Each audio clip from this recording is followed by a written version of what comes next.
This is the first of 3 Headless Professor videos about causal analysis.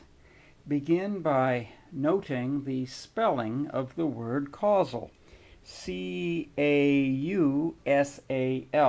It's not spelled the same way as the different word casual. Causal analysis deals with the relationship between causes and effects.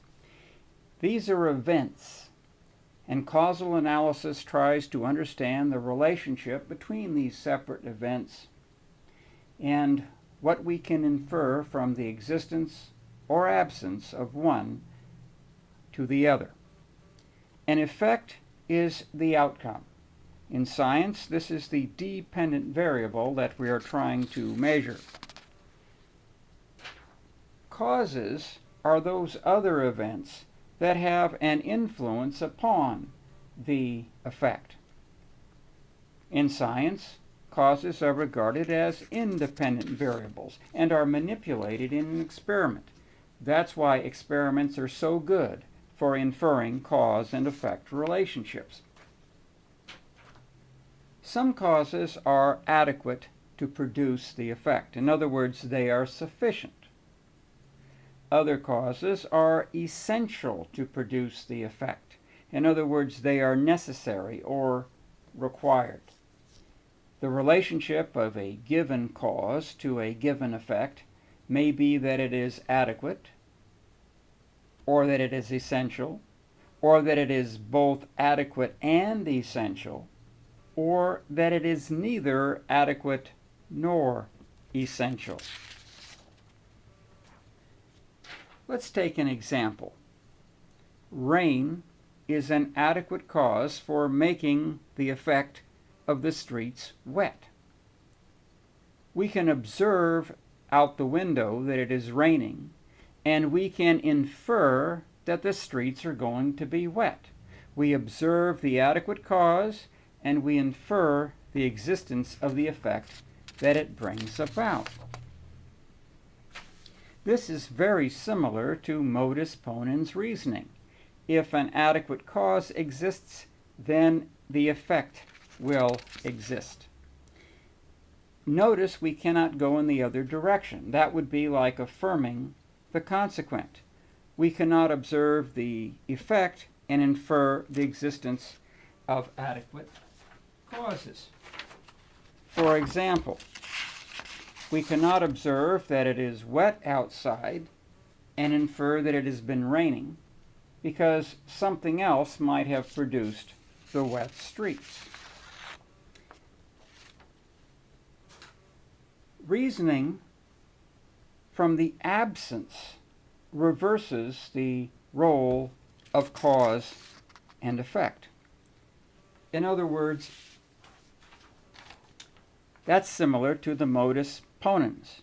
We observe that no effect exists, and we infer that no adequate cause must have been present. Going back to our example, we observe that the streets are not wet, they're dry. So what may we infer?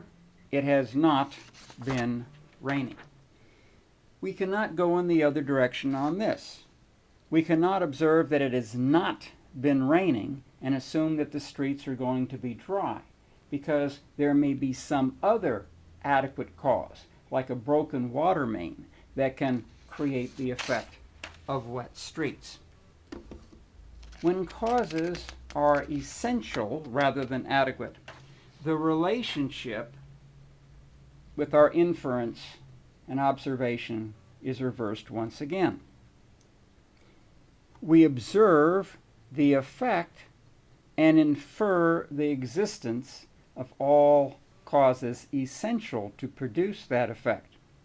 For example, if the desired effect is that the car is running and going very well down the freeway, there are several essential features for that to happen.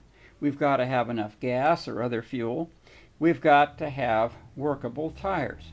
If we see a car moving nicely down the freeway, we know that it has some gas in the tank and it has some serviceable tires. We observe the effect and infer all essential causes.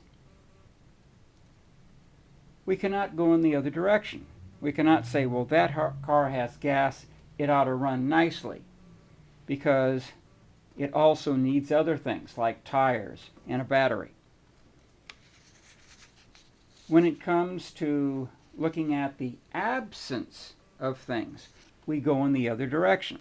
The absence of any essential cause, gas, tires, or whatever, is going to allow us to infer that the car will not be able to run. If a given cause is both adequate and essential, we have the equivalent of a biconditional statement, and we can reason from the presence of effect to the presence of the cause, or the other way around. We can reason from the absence of a cause to the absence of the effect, or the other way around. This grid shows the relationship between adequate and essential causes, whether they are present or absent, and what this allows us to infer. Well, that's basic causal analysis.